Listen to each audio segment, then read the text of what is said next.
되는 것 다 하나님의 은혜인 줄 믿습니다. 하나님께서 우리의 생명을 지켜주셨고 우리를 죄 가운데 구원해 주셨고 또한 이 자리에 나와 하나님께 예배할 수 있도록 저와 여러분을 하나님의 자녀 삼아 주셨습니다. 이 모든 것이 주님의 은혜인 줄 믿습니다.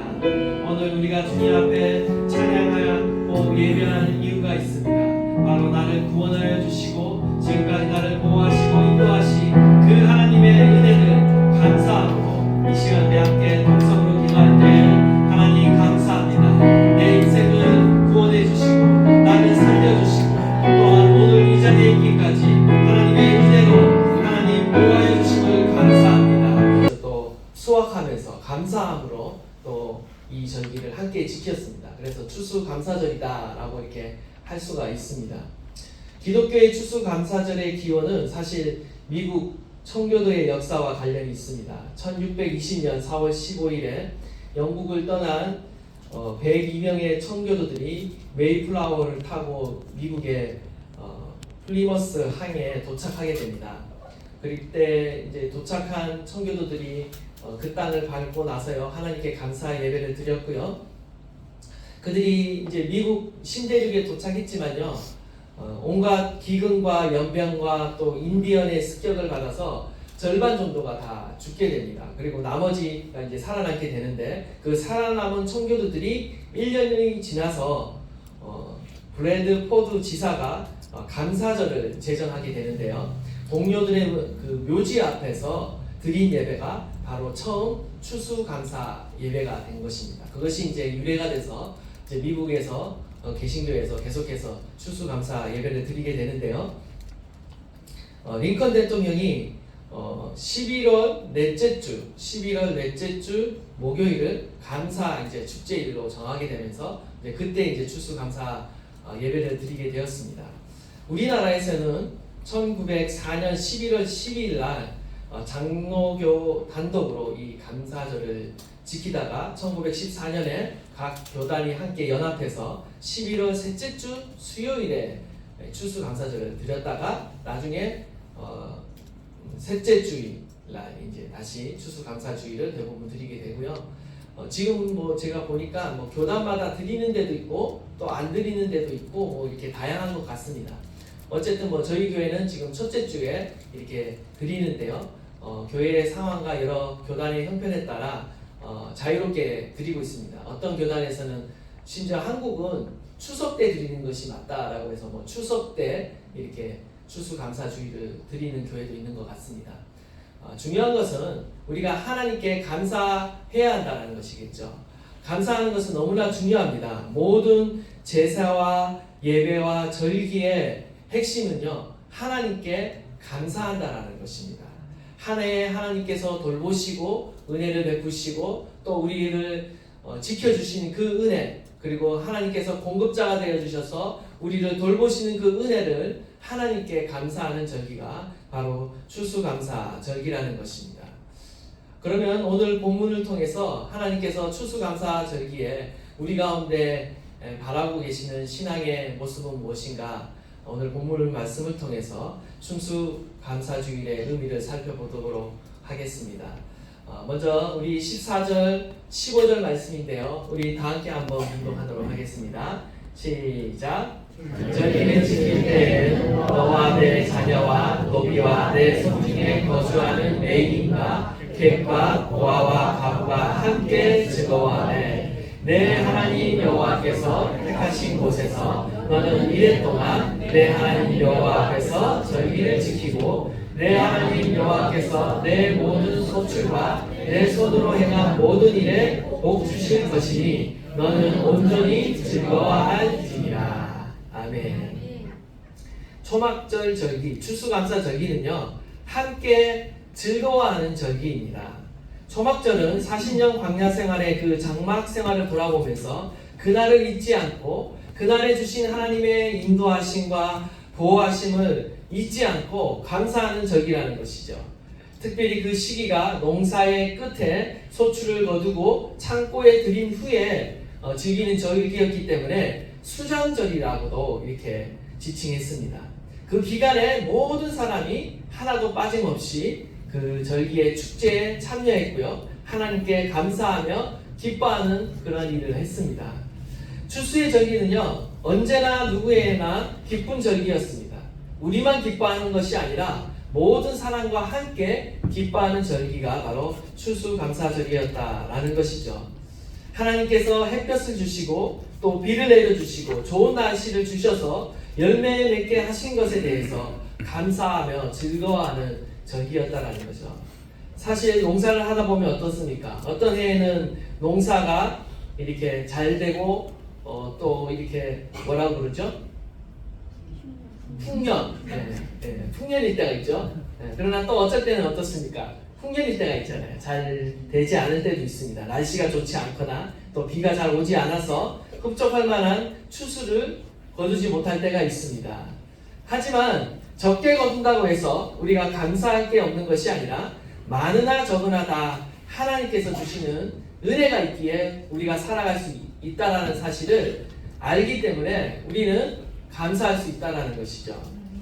우리가 지금 세계에서 많은 나라에 아직도 기근 가운데 굶주리고 제대로 된 한 끼도 먹지 못하는 많은 나라가 있다는 사실을 우리가 안다면 지금 우리에게 주어진 것에 감사할 수 있다는 것입니다.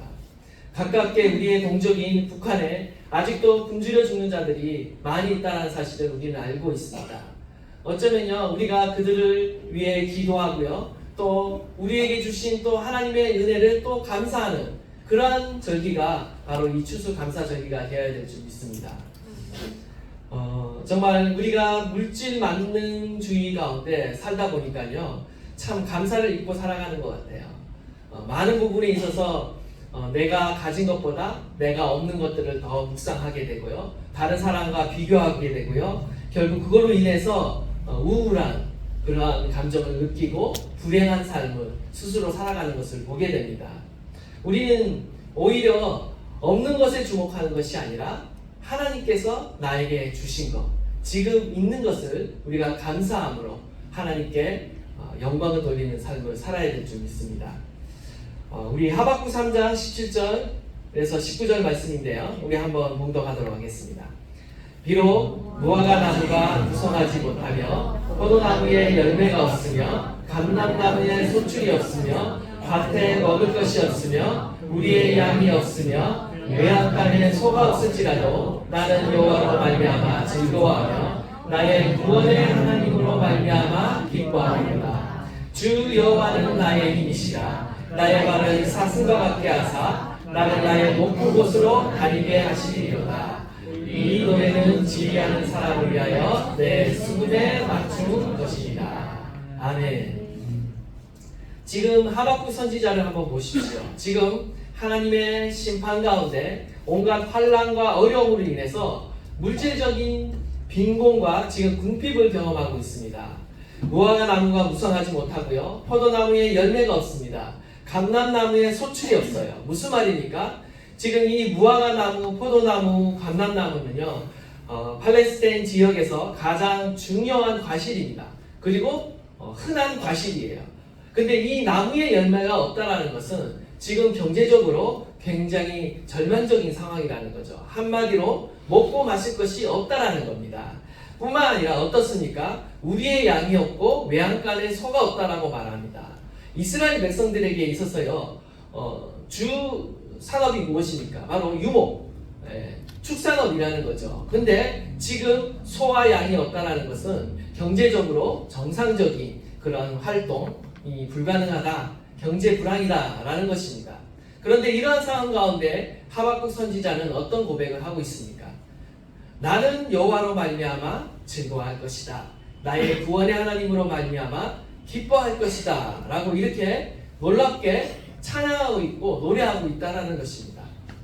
지금 자신의 삶에 없는 것을 바라보며 절망하는 것이 아니라 나에게 있는 것, 그것을 바라보는데 나에게 있는 것, 바로 하나님을 바라보면서 그가 찬양하고 기뻐하고 있다는 것입니다. 하나님으로 인해 기뻐하고 있다는 것이죠. 참된 기쁨과 즐거움은요, 우리가 가진 소유에 있지 않습니다. 우리의 소유에 많고 적음에 있는 것이 아니라 진정한 기쁨과 진정한 행복은요, 바로 하나님 안에 있다는 것입니다. 오직 그리스도 안에 우리의 참된 기쁨과 소망이 있는 줄 믿습니다.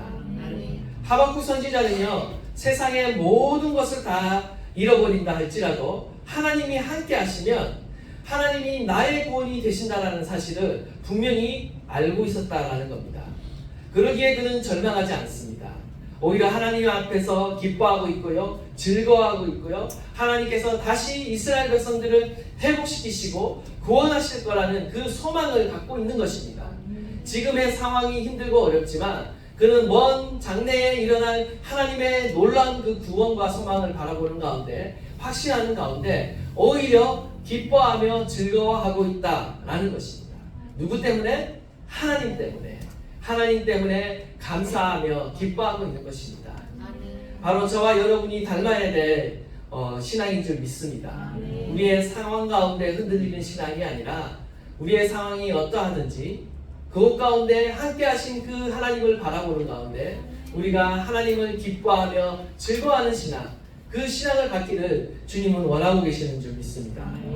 주 여호와는 나의 힘이라, 나의 힘이라고 고백하고 있는데요. 이 힘은 히브리어로 하일입니다. 하나님의 능력을 말하는데요. 하나님의 능력만을 말하는 것이 아니라 물질적인 재산, 군사적인 힘을 나타낼 때도 이 하일이라는 단어를 사용했습니다. 이스라엘 백성들이 지금까지 의지하고 있던 것이 무엇이었습니까? 그들은요, 물질적인 부요함, 특별히 만몬의 힘, 어떤 우상 숭배를 통해서요, 물질적인 힘을 숭배하고 있었습니다. 뿐만 아니라 눈에 보이는 다른 이방 국가의 군사력을 의지하고 있었어요. 외교적인 어떤 동맹관계를 통해서 그 힘을 이용해서 어떤 외적인 침입을 막아내려고 했던 것이죠. 그런데 어떻습니까? 바벨론 제국이 쳐들어왔을 때 그 어떤 나라도 이스라엘을 도울 수 없었다라는 거죠. 하나님의 심판 가운데 이스라엘은 무기력하게 패망하게 되는 것입니다. 이스라엘에게 있어서 의지해야 할 힘은 따로 있었습니다. 물질도 아니고 어떤 군사적인 전략이나 무기의 힘도 아니고 바로 하나님 자신을 힘으로 삼아야 했다라는 거예요. 하나님을 힘으로 삼는 백성은 복이 있는 줄 믿습니다. 결코 망하지 않는 줄 믿습니다. 그러나 하나님 외에 다른 것을 의지하고 다른 것을 정말 피난처 삼았을 때 그들의 인생은요, 결코 그 의지하던 바가 무너짐으로 인해 그 인생이 무너지는 것을 보게 된다는 것이죠. 하나님께서 한번 훅 부시면요, 그냥 들불의 꽃과 같이 사라지는 것이 우리의 인생이다. 세상의 영광이다. 세상의 권세이다라는 사실을 우리는 기억해야 된다는 겁니다. 하박국 선지자는 어떻습니까? 지금 눈에 보이는 상대적인 환경이나 조건을 의지하는 것이 아니라 절대적인 하나님, 절대적인 힘을 의지하고 있는 겁니다. 바로 오직 하나님이 나의 힘이요, 나의 방패요, 나의 요새이시다라는 그런 고백을 하고 있다는 것이죠. 다윗도 이와 비슷한 고백을 합니다. 그의 생애가 결국 평안탄한 삶이 아니었습니다. 사울에게 평생 쫓겨다니며 생명의 위협을 받았습니다. 그러나 그가 그 어려울 때마다 의지했던 것이 있죠. 그것은 바로 하나님 한 분이었습니다. 시편 18편 1절 3절 말씀을 보시면 나의 힘이신 여호와여 내가 주를 사랑하나이다. 여호와는 나의 반석이시여 나의 요새시여 나를 건지시는 이시여 나의 하나님이시여 내가 그 안에 피할 나의 바위시여 나의 방패시여 나의 구원의 뿌리시여 나의 산성이시로다. 내가 찬송받으실 여호와께 아뢰니 내 원수들에게 구원을 얻으리로다. 아멘. 하나님을 어떻게 삼고 있나요? 나의 힘으로 삼고 있다는 거예요. 다윗도 동일한 고백을 하고 있는 것입니다. 하박국 선지자가 고백했던 그 고백, 그 힘이라는 고백을 동일하게 다윗도 하고 있는 것을 보게 되는 것입니다. 하나님 한 분만을 의지했다라는 거죠. 하나님 한 분만을 의지했을 때 하나님께서 그를 건지시며 구원해 주셨다라는 것입니다. 다윗도 하박국 선지자도 하나님을 나의 구원, 나의 힘으로 삼았기 때문에 그의 인생 가운데 그 어떤 어려움이 있다 할지라도 하나님께서는 그들을 높이시며 건지시며 승리하게 하셨다라는 것입니다. 하박국 선지자의 발을 사슴과 같이 하사 그 어떠한 난간도 그 어떤 문제의 산도 다 뛰어넘을 수 있도록 하나님께서 은혜와 능력을 베풀어 주셨던 것입니다. 그 어떤 어려움 가운데도 우리가 하나님께 감사하며 찬양하며 하나님을 기뻐할 때 하나님께서는 저와 여러분을요 높은 곳으로 인도하실 줄 믿습니다. 모든 문제의 산을 뛰넘게 하실 줄 믿습니다. 우리의 찬양의 고백이, 감사의 고백이 정말 우리의 삶의 현실이 되도록 하나님께서 우리의 모든 환경을 초월하는 그 기쁨과 즐거움을 우리 가운데 주실 줄 믿습니다. 데살로니가전서 5장 16절에 항상 기뻐하라. 사도 바울도 항상 기뻐하라고 말하고 있죠. 재림을 소망하며 살아가는 성도들을 향해 항상 기뻐하라고 말하고 있습니다. 어떻게 항상 기뻐할 수 있습니까? 바로 주 안에 있을 때 우리는 항상 기뻐할 수 있고요. 주 안에 있을 때 우리는 모든 상황을 뛰어넘어 즐거워하는, 하나님으로 인해 기뻐하는 삶을 살아갈 수 있다는 것입니다. 두 번째로요, 범사에 감사하라는 것입니다. 우리 18절 우리 다 함께 한번 읽도록 하겠습니다. 시작. 범사에 감사하라. 이것이 그리스도 예수 안에서 너희를 향하신 하나님의 뜻이니라. 아멘. 하나님의 뜻은요, 우리가 범사에 모든 일에 감사하는 삶을 살아가는 것입니다. 여러분 어떻습니까? 여러분 모든 일에 감사하고 계십니까? 솔직히 감사할 때도 있고 감사하지 못할 때도 많죠.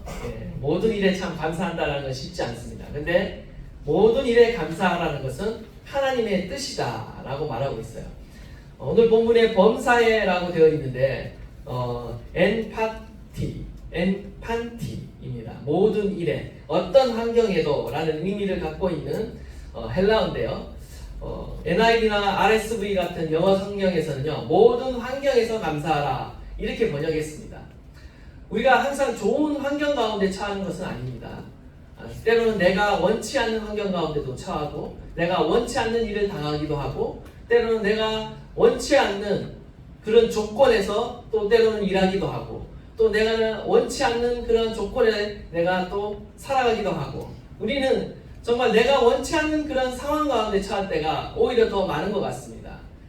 그래서 감사하기란 더 쉽지 않다라는 거죠. 근데 하나님은 내가 원치 않는 상황, 모든 상황 속에서도 하나님께 감사하라고 우리에게 명령하고 있다는 것이죠. 예수님의 삶을 보면요, 예수님의 생애도요, 하나님 앞에서 감사하는 삶을 살아가는 것을 볼 수가 있습니다. 요한복음 6장 11절 말씀을 보시면 예수께서 빵을 들어서 감사를 드리신 다음에 앉은 사람들에게 나누어 주시고 물고기도 그와 같이 해서 그들이 원하는 대로 주셨다. 세 번역인데요. 예수님께서 오병이의 기적을 일으키신 그 사건을 보면요, 예수님께서 감사하는 장면이 등장합니다. 어떤 상황에서 감사하고 계십니까?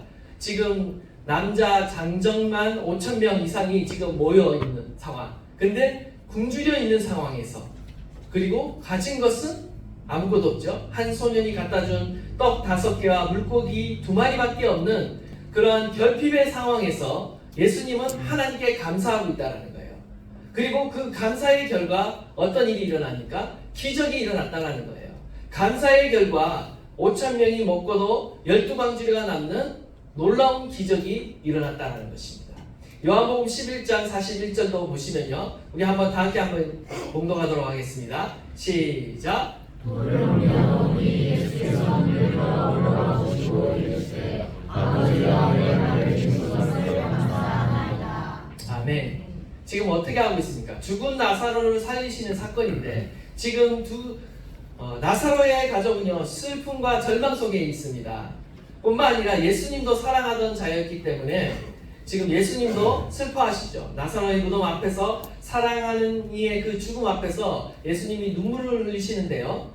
그런데 예수님은요, 눈물을 흘리시는 것에 그치지 않고요, 이 절망적인 죽음의 상황 가운데, 이 슬픔의 현장 가운데 어떻게 하고 계십니까? 감사의 기도를 드리고 계신다라는 겁니다. 그리고 이어서 감사의 결과 부활의 기적이 일어나고 있다는 것입니다. 시사하는 바가 많이 있습니다. 우리가 어떠한 상황 속에서도 감사를 고백해야 되는 이유는요, 우리가 감사를 고백할 때 하나님이 일하신다라는 거예요. 하나님의 역사가 일어난다라는 거죠. 감사는요, 믿음의 언어입니다. 감사는요, 이미 이루어지지 않는 상황 가운데, 때론 내가 원치 않는 상황 가운데 하나님을 바라보며 감사의 그냥 고백을 하는 거거든요. 믿음으로 고백하는 거거든요. 근데 그 믿음의 고백을 하나님이 들으시고 우리 가운데 감사가 더욱 넘치게 하신다라는 것이죠. 마가복음 14장 22절로 23절 말씀을 보면 그들이 먹을 때 예수께서 떡을 가지사 축복하시고 떼어 제자들에게 주시며 이르시되 받으라 이것은 내 몸이니라 하시고 또 잔을 가지고 감사 기도를 하시고 그들에게 주시니 다 이를 마셨다라고 말하고 있습니다. 예수님이 언제 감사하고 계십니까? 자신의 십자가의 죽음을 앞두고 감사하고 있습니다. 어느 누가 자기가 시련을 받을 걸 알고 고난을 받을 걸 알고 어려운 상황 가운데 처할 걸 알고 죽을 걸 아는 그 상황 가운데 감사할 수 있겠습니까? 근데 예수님은 그러한 상황을 앞두고 감사하고 계신다는 거죠. 자신의 몸을 내어주고 자신의 피를 내어주어 정말 십자가에서 찢기고 죽음을 경험해야 되는 그 십자가의 고난을 경험해야 되는 그 상황을 앞두고 하나님께 감사하고 있다는 것입니다. 자신의 죽음을 통해 수많은 인류가 구원받을 것을 내다보며 감사하고 있다는 것이죠. 진정한 감사는요, 바로 고난 가운데 하는 감사인 것입니다. 시련 가운데 하는 감사인 것입니다. 시험 가운데 하는 감사라는 거죠. 우리가 모든 일이 잘 되고 형통할 때 감사하는 것이 쉽습니다. 그러나 우리가 힘들고 어려울 때 정말 제대로 일이 풀리지 않을 때 그 가운데 하는 감사는요 진정한 감사인 것이죠. 정말 믿음의 고백인 것입니다. 하나님은 이것을 기뻐 받으시고요 하나님께서는 이것을 흠양하시는 줄 믿습니다. 이처럼 예수님의 삶은요 감사로 가득 차 있습니다. 하나같이 어려운 상황 가운데 어려운 환경 가운데 감사를 선포하며 하나님께 기도했다는 것이죠. 스펄전 목사님이 감사에 대한 아주 간단하지만 강력한 교훈을 한 적이 있습니다. 한번 띄워주시겠습니까? 예. 촛불을 보고 감사하는 사람에게 하나님은 전등불을 주시고 전등불을 보고 감사하는 사람에게는 달빛을 주시고 달빛을 보고 감사하는 자에게는 햇빛을 주시고 햇빛을 보고 감사하는 사람에게는 태양이 필요 없는 광명한 천국의 빛을 주신다 라고 말하면서 하나님께 감사하는 그런 내용의 시입니다. 감사는요 우리로 하여금 더 큰 하나님의 복을 받게 하는 능력인 줄 믿습니다. 감사는요 또한 사단의 시험을 이기게 하고 우리의 삶을 얽어매고 있는 흉악의 결박을 끊어버리는 능력이 바로 감사 가운데 있다는 것입니다. 다니엘 6장 10절을 보면 다니엘이 왕의 조서 그러니까 왕 외에는 그 누구에게도 절하지도 말고 기도하지도 말라. 왕 외에는 어떤 신에도 어떤 사람에게도 기도하지 말라는 그런 금령을 내립니다. 그럼에도 불구하고요 이 다니엘이 어떻게 하냐면요 예전에 하던 그 시간 그대로 계속 해야 합니다. 계속 자신의 집 윗방에 올라가서요 창문을 열고 전에 하던 대로 하루 3번씩 계속 무릎을 꿇고 기도하는데 그때 어떤 기도를 하냐면요 하나님께 감사하더라. 감사 기도를 했다라는 거죠. 얼마나 놀랐습니까? 다니엘도 지금 이방 나라, 이방 제국 가운데 끌려와 있고 지금 나라가 어수선합니다. 바벨론이 망하고 지금 메대 임시 제국이죠. 메대 왕국의 다리오 왕이 지금 통치하고 있습니다. 이제 새롭게 통치하니까 어떻게 했어요? 어떤 이 나라를 기강을 잡고 있고 자기 권위를 내세우기 위해서 자신을 우상화하는 거죠. 그리고 자신에게 기도하고 절하라는 거예요. 근데 다니엘은 자신의 믿음과 신앙을 지키기 위해 어떻게 합니까? 왕에게 기도하는 것이 아니라 예전에 하던 대로 여호와 하나님 한 분만을 섬기며 예배하며 기도하는 것이죠. 그때 어떤 기도를 했느냐? 이 박해가 지나가게 해주십시오. 이 시련을 지나가게 해주십시오. 이런 기도를 한 것이 아니라 하나님께 감사 기도를 하고 있다는 이 놀라운 사실을 우리는 봐야 한다는 것이죠. 대체 무엇이 감사하길래 다니엘은 하나님께 감사 기도하고 있는가? 결국 이 감사의 기도의 결과 어떤 일이 벌어집니까?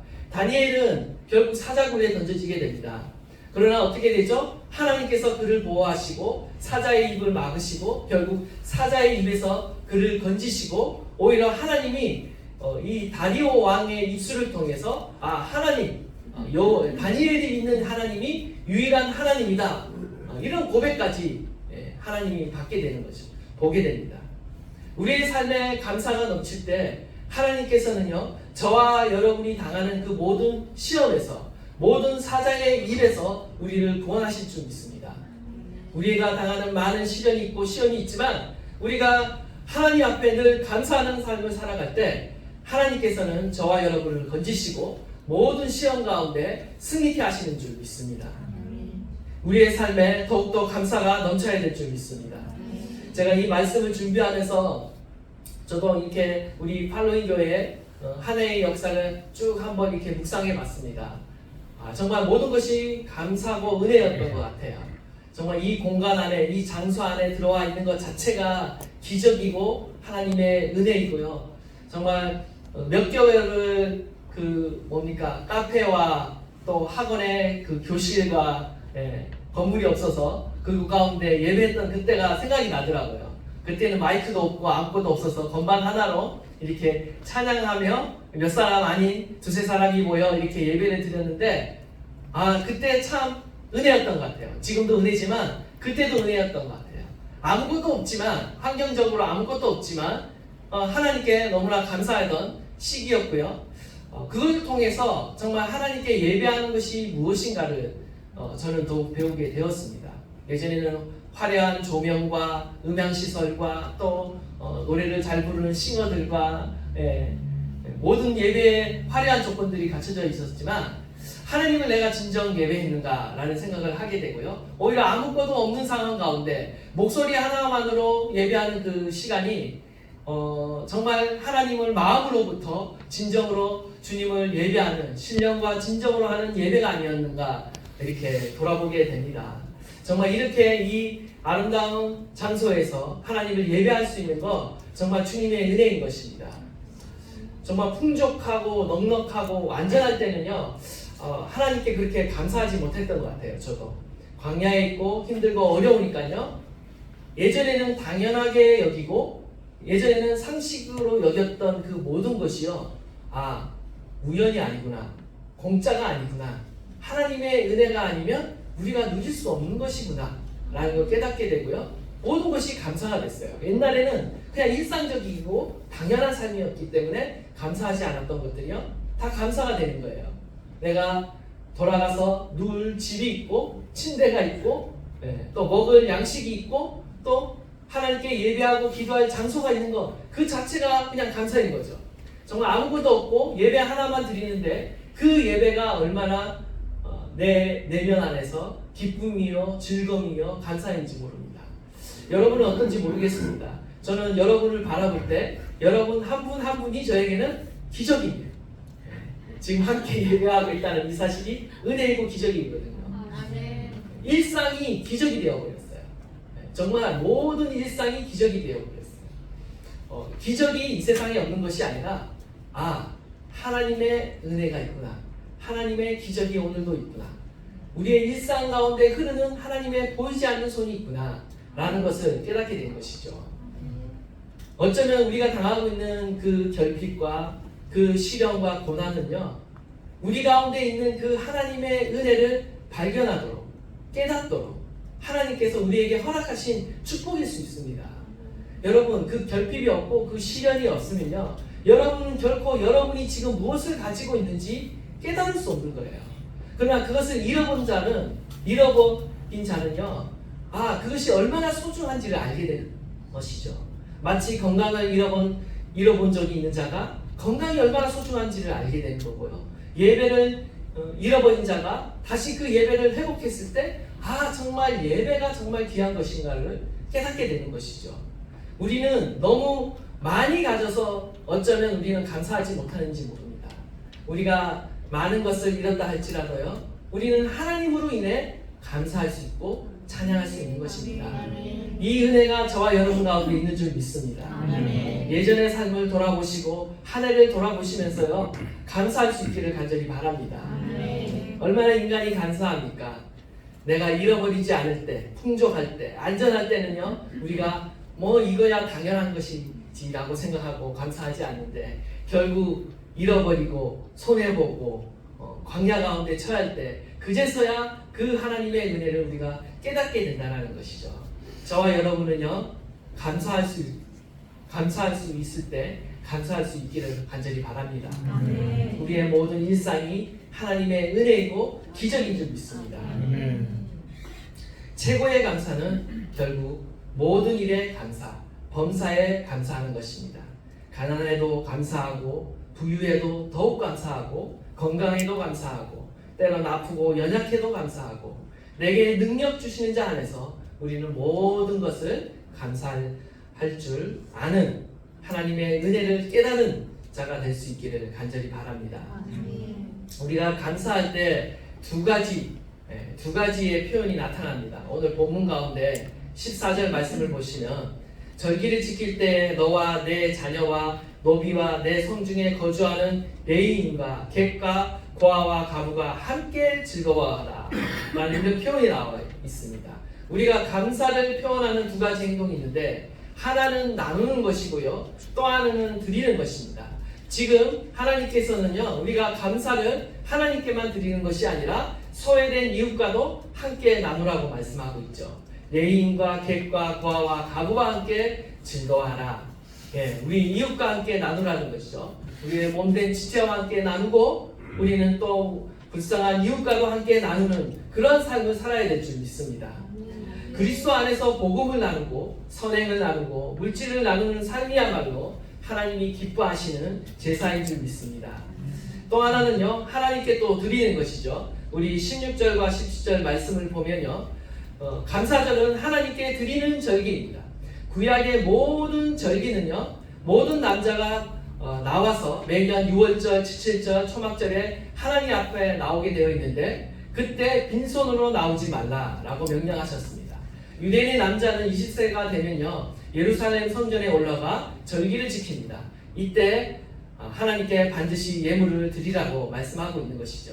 그때 그 힘대로 드리라고 말하고 있는데, 이 히브리어로 야드입니다. 능력껏 재력껏 드리라는 것이죠. 감사의 예물은 자신의 능력껏 재력껏 드리는 것입니다. 바울이 고린도 교회에게 주신 교훈도 이와 유사한데요, 하나님은 있는 대로 받으실 터이요 없는 것을 받지 아니하시리라. 무슨 말입니까? 우리가 하나님께 정성껏 드리지만요, 우리가 가진 것 그 이상을 과도하게 드리는 것을 또한 하나님은 원치 않는다는 거예요. 각자의 삶의 형편에 맞게 정성껏 드리면 되고요, 없는 것을 억지로 드리지 말라라고 또 이렇게 말씀하고 있는 것입니다. 어쨌든 우리의 삶에 감사가 넘쳐야 될 줄 믿습니다. 나누고 베풀고 또 드리는 삶을 살아갈 때 우리 안에 더욱더 풍성한 은혜가 있는 줄 믿습니다. 마지막으로 쉬지 말고 기도하라는 것입니다. 우리가 항상 기뻐하고 범사에 감사하는 삶은 어떻게 살아갈 수 있는가? 언제 살아갈 수 있는가? 바로 쉬지 말고 기도하는 삶이 있을 때 가능하다는 겁니다. 사도 바울도요, 수많은 고난과 역경 가운데 시험이 들고 낙심하거나 좌절할 만한 일이 너무나도 많았습니다. 그럼에도 불구하고 그가 항상 그런 상황 가운데도 불가사의한 감사와 불가사의한 기쁨이 항상 그 가운데 흘러 넘쳤고요, 다른 사람 보고도 옥중에서도 다른 사람을 권면하면서 하는 말이 항상 기뻐하라, 주 안에서 기뻐하라, 이렇게 권면하고 있어요. 자신의 몸도 자유롭지 않은데, 감옥에 갇혀 있는데 감옥 밖에 있는 성도들을 권면하면서 주 안에서 기뻐하라. 정말 놀라운 신앙이 아닐 수 없습니다. 어떻게 이것이 가능했는가? 그는 쉬지 않고 주님과 교제했다라는 것입니다. 여기 쉬지 말고라고 되어 있는데요, 아디알레이토스라는 헬라어가 사용되고 있습니다. 이 단어가 사실 그렇게 많이 사용되는 단어가 아닙니다. 사도 바울이 자신의 서신에서 딱 4회만 사용했고요, 대부분 이렇게 쉬지 않고 항상이라는 그 부사는요, 다른 단어가 있습니다. 그럼에도 불구하고 이 생경한 단어를 사용하는 데는 이유가 있습니다. 이 단어의 뜻이요, 밑바닥까지 이르도록 멈추지 않는 이라는 뜻을 갖고 있어요. 이 밑바닥, 심연이라는 뜻을 갖고 있거든요. 이게 세 단어의 합성어로 되어 있는데 밑바닥, 심연이라는 뜻을 갖고 있어요. 사실 이 신약에서 항상이라는 다른 단어가 있음에도 불구하고 이 단어를 사용할 때는 어떤 의도가 있는 것입니다. 사도 바울 가운데. 그것은 무엇이냐? 바로 인간은 견디기 어렵고 이해할 수 없는 극한 상황이 있다라는 거예요. 그런데 그런 상황 가운데도 멈추지 말고 기도하라는 겁니다. 우리가 쉬지 말고 기도하라 라고 하면 우리는 이렇게 오해를 합니다. 다른 일은 다 제쳐놓고 많은 시간을 내어서 기도하라, 많이 기도하라, 이런 식으로 우리가 오해하는데요. 이 뜻은요, 어떤 뜻이냐면요, 도무지 기뻐할 수도 없고 도저히 용서할 수도 없고, 그리고 낙심만이 밀려오는 그 상황 속에서도 기도를 멈추지 말라는 이야기입니다. 우리의 가운데 얼마나 낙심되는 일이 많습니까? 그죠? 기뻐할 수도 없고, 때로는 관계 가운데 어려워서 기도할 수 없고, 때로는 상황 가운데 어려워서 절망해서 낙심해서 기도할 수 없고, 우리는 기도할 수 없는 수많은 이유가 있는데, 지금 그 가운데, 그 절망의 신형 가운데 들어가지 말고 계속해서 쉬지 말고 멈추지 말고 기도하라고 우리에게 권면하고 있는 것입니다. 이러한 기도가 우리 가운데 있을 때 우리는 하나님께 항상 기뻐하며 즐거워하며 또 하나님께 감사하는 삶을 살아갈 수 있다는 것입니다. 원하기는 저와 여러분의 삶이 이러한 삶이기를 간절히 축원드립니다. 우리의 낙심되는 모든 상황 가운데도 하나님과의 교제를 잃어버리지 마십시오.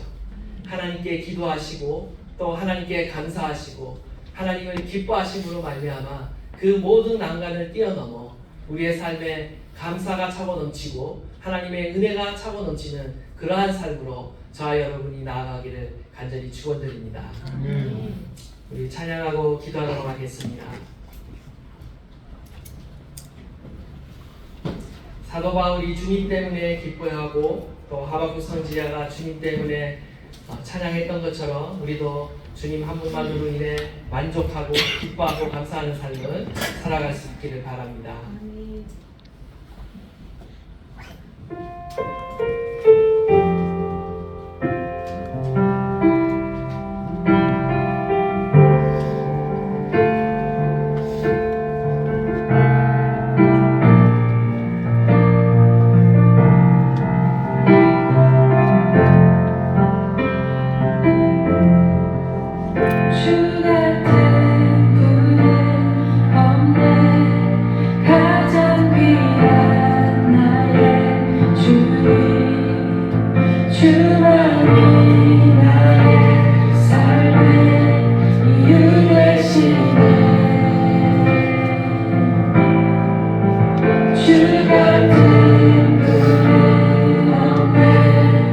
내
힘 대신 능력의 주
수밖에 없습니다. 우리는 주님으로 인하여 하나님께 감사하며 하나님을 기뻐하며 하나님을 찬양하는 그런 삶을 살아가야 될 줄 믿습니다. 오늘도 주님이 계시기에 우리는 결코 쓰러지거나 넘어지지 않습니다. 하나님이 우리와 함께하고 계시고요, 우리를 붙들고 계시고요, 우리로 하여금 높은 산을 오르게 하실 것입니다. 뛰어넘게 하실 것입니다. 하나님께서 우리로 하여금 그 모든 시련과 어려움을 뛰어넘게 하시고 우리의 삶에 놀라운 은혜와 축복을 허락해 주시는 줄 믿습니다. 시련은, 광야는 우리에게 오히려 축복입니다. 이러한 하나님의 손길을 경험하는 자리이고 하나님의 은혜를 경험하는 자리이고 하나님의 놀라운 섭리를 경험하는 자리인 줄 믿습니다. 하나님께서 저와 여러분을 사랑하시며 저와 여러분 가운데 큰 은혜를 베푸시는 줄 믿습니다. 오늘도 감사하며 기뻐하며 하나님 앞에 기도하는 그 자들에게 하나님의 놀라운 은혜가 임하는 줄 믿습니다. 하나님, 이 은혜를 우리에게 허락하여 주십시오. 날마다 감사가 넘치는 삶이 되게 하여 주십시오. 날마다 하나님의 은혜로 인해 놀라운